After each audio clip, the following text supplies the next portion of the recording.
Today we'll do the philosopher of the 19th century, Nietzsche.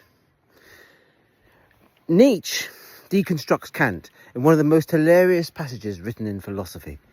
He reduces Kant's pompous, elaborate methodology and terminology to a description. Kant says, I'm going to think the thought that is the hardest thought to think, the thought that explains all thinking.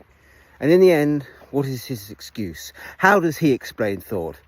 By means of a faculty, or as Nietzsche would have it, by means of a means. We think by thinking. We feel morals by morality.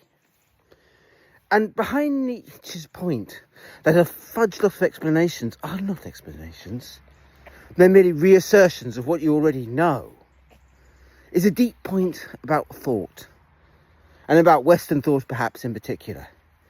If you say, I can understand what a tree is because somewhere, along with Plato, up in heaven there's an ideal form of tree that embodies truthfulness, that's not an explanation. That's a mere assertion of what you already know. Likewise, if you say, I'm like this because my genes make me like this, maybe, but then the genes are being tailored to what you actually are now. It is effectively a means of a means. I'm like this because I was born like this. And that takes on to that debate that it matters most in. I mean, of course, gender. When you meet somebody who is very, very anti the trans community, one of the arguments they'll always make is, I'm a man because I got a willy, or I'm a woman because I've got a womb.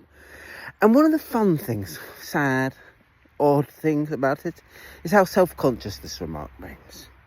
They know that reducing themselves to a biological implement is so much more than they are. Being a woman is more than having a womb. Being a man is more than waving your willy around.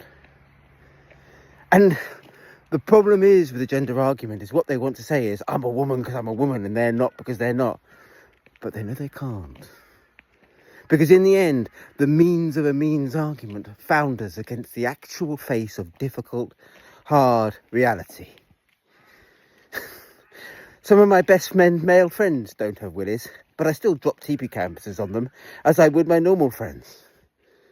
Because who and what you are is more defined by your actions than the means of a means.